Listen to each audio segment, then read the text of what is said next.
고린도전서 15장 35절에서 49절까지 말씀을 함께 읽겠습니다.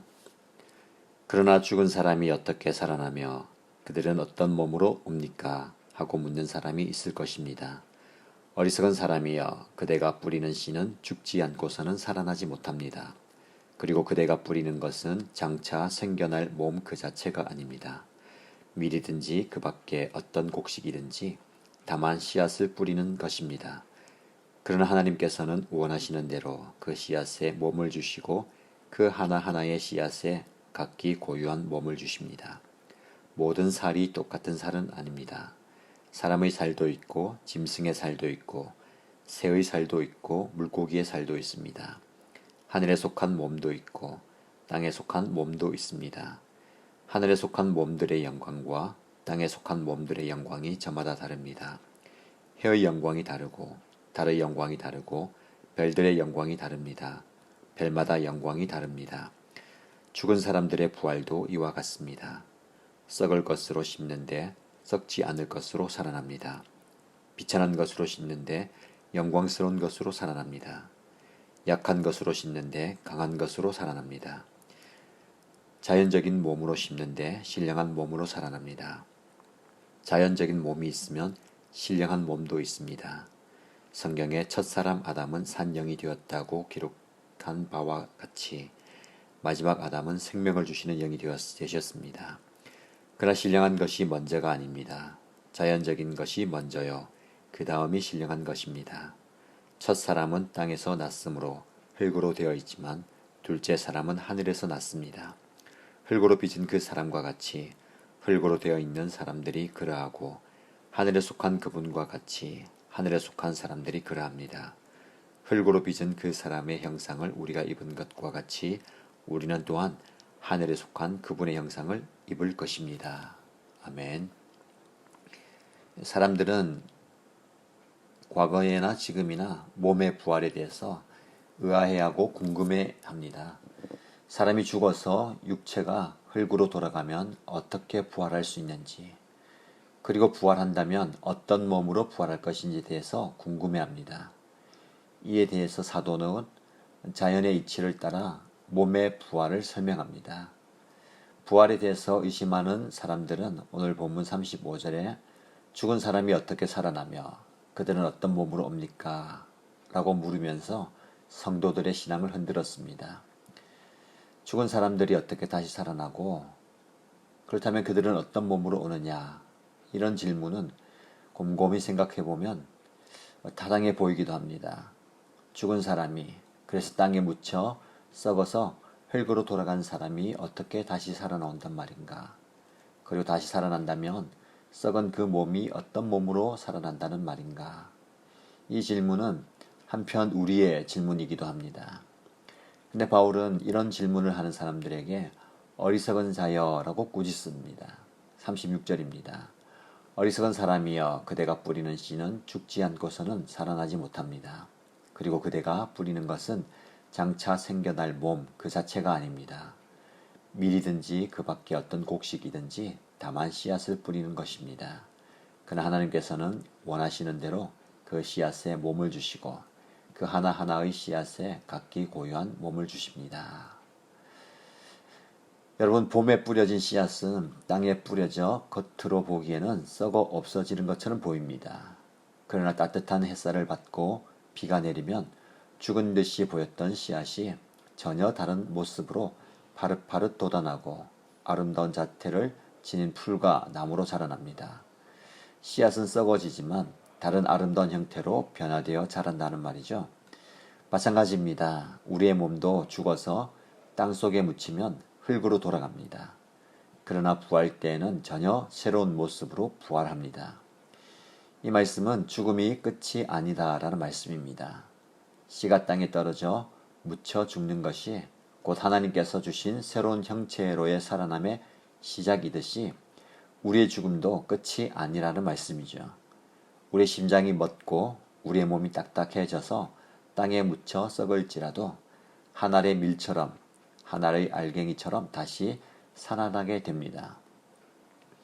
42절 이후의 말씀입니다. 죽은 사람들의 부활도 이와 같습니다. 썩을 것으로 심는데 썩지 않을 것으로 살아납니다. 비천한 것으로 심는데 영광스러운 것으로 살아납니다. 약한 것으로 심는데 강한 것으로 살아납니다. 이 말씀을 보면 참으로 약한 것, 썩을 것, 비천한 것이 영광스러운 것, 강한 것, 썩지 않을 것으로 변화된다라고 말씀합니다. 그리스도인에게 죽음은 끝이 아니라 다시 살아나고 하나님의 뜻에 따라서 새로운 형상을 입는 변화의 시작입니다. 우리는 그것을 부활이라고 합니다. 죽음이 끝이라면 우리의 인생은 참 무상하고 덧없는 것이 됩니다. 죽음 앞에서는 생을 바쳐 붙들고 있던 돈도, 집도, 명예도, 학벌도 아무런 의미가 없어지기 때문입니다. 죽음은 이 모든 것을 의미 없게 하기에 우리에게 막연한 두려움이 됩니다. 그리고 그 두려움은 우리의 삶을 움직이는 깊은 이유가 되지요. 하지만 죽음이 끝이 아니라면 인생은 더 이상 무상한 것이 아닙니다. 우리의 인생이 죽음으로 끝나지 않고 영원과 연결되어 있다면, 우리가 다시 살아나고 하나님의 뜻에 따라 새로운 형상을 입게 된다면 그 사실이 살아갈 소망이 되기 때문입니다. 이 부활의 소망을 오늘 저와 여러분에게 적용하며 살아가면 좋겠습니다. 신앙이란 이런 모습입니다. 죽은 것, 썩을 것, 비천한 것, 약한 것을 심고 우리는 주님의 부활로 인하여 새로운 변화의 삶을 살아갑니다. 썩지 아니할, 그리고 강한 것, 그리고 영원한 것, 영광스러운 모습으로 변화되는 것이죠. 그래서 우리는 날마다 이런 변화의 경험을 해야 합니다. 여러분, 얼마나 우리가 이렇게 변화되고 있습니까? 영적으로 또 마음으로 변화의 갈망을 가지고 살아가면 참 좋겠습니다. 2000년 전 예수님께서 친히 이 땅에 썩어질 사람의 형상으로 오셨습니다. 그리고 당신의 말씀대로 한 알의 밀처럼 땅에 떨어져 죽으셨습니다. 그리고 다시 살아나셨습니다. 그런데 이 죽음은 제자들까지도 끝이다라고 생각했었습니다. 2000년 전 이 땅의 역사 가운데 찾아오신 예수님, 그리고 예수 그리스도를 통해 하나님은 죽음이 끝이 아님을 선포하셨습니다. 여러분, 죽음은 끝이 아닙니다. 다시 살아남이요 하나님의 뜻에 따라 새로운 형상을 입는 변화됨의 시작임을 믿으시기 바랍니다. 이 변화의 시작을 믿고 받아들이는 사람이 그리스도인입니다. 그리스도인은 주님께서 오늘도 살게 하신 삶의 자리에서 그 삶의 무게를 묵묵히 감당하며 살아갈 수 있습니다. 여러분이 걸어가는 한 걸음 한 걸음이 너무 힘겹고 무거울지라도 여러분의 수고와 여러분의 삶은 단 한순간도 헛되지 않습니다. 왜냐하면 하나님께서는 그렇게 우리의 삶을 변화시키기 때문입니다. 이 부활의 의미를 알지 못하는 사람은 그 한 걸음 한 걸음이 너무 힘겹고 무겁습니다. 그리고 괴롭습니다. 그러나 우리는 영원과 연결된 이 한 걸음 한 걸음을 안다면 그 걸음이 한결 가벼워지게 될 거죠. 여러분의 삶의 무게가 정말 무겁다 하더라도 이 부활의 신앙을 가지고 한 걸음 한 걸음 가볍게 살아가시기 바랍니다. 하나님은 저와 여러분에게 이런 변화를 주십니다. 참 힘겹게 살아가는 오늘날입니다. 오늘의 삶의 현실을 보면 변화는커녕 옛날로 돌아가기가 어려울 것 같아 보입니다. 참으로 힘겹게 살아가는 저와 여러분이지만 하나님께서는 이 땅의 삶을 초월할 수 있는, 그리고 변화의 은혜를 기대할 수 있는 모습을 우리에게 주셨습니다. 우리가 육신의 몸을 가지고 이 세상에서 불의를 행하며 살아간다면 부활의 때에 신령한 몸으로 살아나는 그런 은혜를 경험하지 못할 겁니다. 오늘 바울은 씨앗의 뿌려짐과 희생과 죽음을 통한 새로운 변화에 대해서 말씀하고 있습니다. 이것은 예수님께서 말씀하신 사람이 심는 대로 거둔다라는 자연의 법칙이 부활의 세계에서도 그대로 적용된다라는 의미입니다. 심는 대로 거둔다는 것.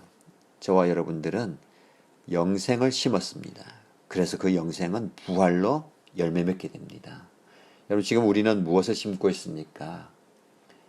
여러분이 오늘 살아 숨쉬는 그 숨, 그리고 걸어가는 발걸음, 손으로 하는 모든 수고가 우리가 심는 것이 됩니다.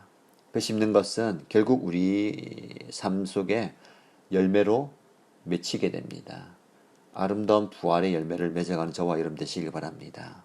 오늘 일하는 그 씨앗을 심고 내일을 열매로 걷게 될 것입니다. 그래서 참으로 우리의 삶에 이 말씀을 좀 적용하면 좋겠습니다. 너희 몸을 하나님이 기뻐하시는 거룩한 산 제물로 드리라. 이 말씀이 본문의 말씀과 이어집니다. 우리의 몸, 이것은 시간과 생명, 인생을 말하는 거죠. 그것을 하나님 기뻐하시는 거룩한 산 제물로 드리는 것은 땅을 파고 그곳에 묻는 것입니다. 세상적으로 볼 때 그것은 의미 없는 것 같이 보이고 썩어 없어질 것 같이 보이지만 그것은 반드시 열매를 맺게 될 줄로 믿습니다. 그런 열매를 맺어가는 저와 여러분 되시길 바랍니다. 함께 기도하겠습니다.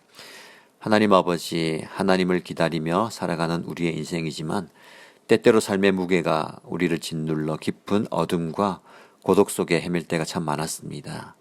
죽음이 끝인 것처럼 여기고 살아가는 세상 속에서 우리도 그들의 속도와 방향과 다른 나의 삶을 견디기 힘들어할 때도 많았습니다.